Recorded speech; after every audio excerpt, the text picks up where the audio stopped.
Recently on the gun reform issue in the United States, President Barack Obama said, "A lot of Americans are wondering how 90% of people could want something and yet it still doesn't happen. This is at the heart of much of the political unrest in the world, where what the majority of people want isn't what's represented." Hi, my name is Izak Levesque, and I'm going to talk to you about how we can make political representatives more representative of what people actually want. When your teachers would explain democracy in elementary school, they would say, okay, we have a decision to make. We're either going to the planetarium or the science museum, and whichever gets the most votes is the one we're going to do. And now this is direct democracy, and democracy as most people understand it.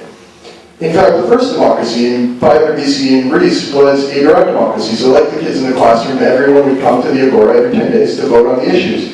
And now, you notice when the teacher's explaining democracy that she doesn't say, okay, so I want you all to pick one kid in the class, and then he's going to decide for everyone else where we're going. But when you ask the teacher why we have political representatives, they say it's because every Canadian couldn't come to Parliament every 10 days. So political representatives are there to represent a larger group of people's opinions. The problem is that instead of doing this, what ends up happening is a larger group of people end up having to choose between the opinions of a smaller group of representatives. So instead of asking, what is the majority public opinion on the issues, we're forced to ask, or limited to asking, what is the majority public opinion between candidate A's opinions on the issues and candidate B's opinions on the issues? The dot that needs to be connected is that with technology like the internet, we can actually represent exactly what people want, and we can have millions of people in one virtual space.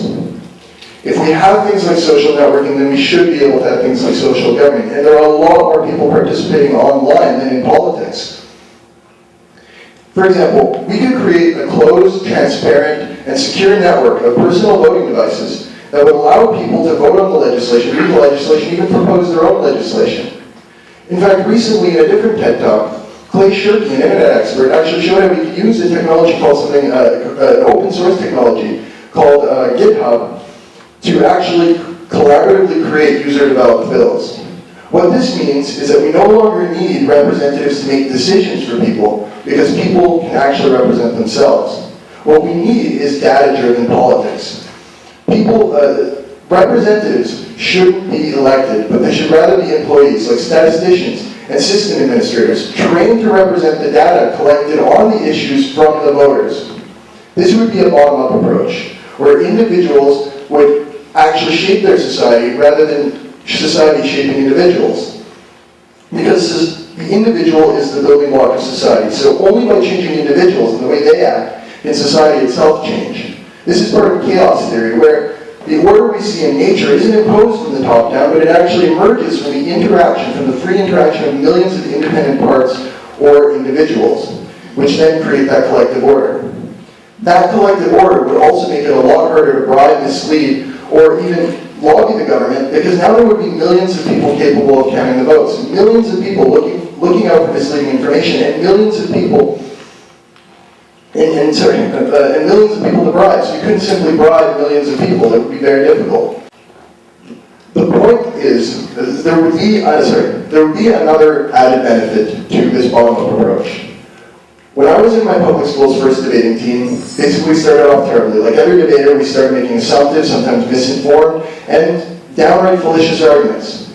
But because we felt like our opinions mattered, and because we felt like our opinions could actually influence the debate, we began to actually read the news, inform ourselves of the opinions, and through the process of argumentation, we were actually able to recognize the arguments that were better and recognize the arguments that were worse. The point is that when people will feel like their decisions matter, their opinions will become more sophisticated. This is an idea growing all over the world, from the UK People's Administration Direct Democracy Party to the Online Party of Canada, which are parties that actually allow people to vote on what positions the party will take on the issues.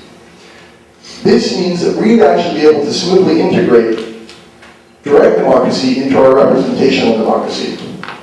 The Greeks trusted all of their citizens to make decisions, and so should we. Well, only when people will feel like the decisions they make and the opinions they have can actually make a difference, will they begin to look at the issues, think about their decision, defend their opinion, and actually act it out in society. We need to connect the dots so that we are right now in a position to actually steal back power for the people by being able to represent, using technology, exactly what we want. then our representatives will have absolutely no way to act in opposition to what we can represent about ourselves in growing complexity and detail without abandoning the very nature of their role to represent us. Thank you.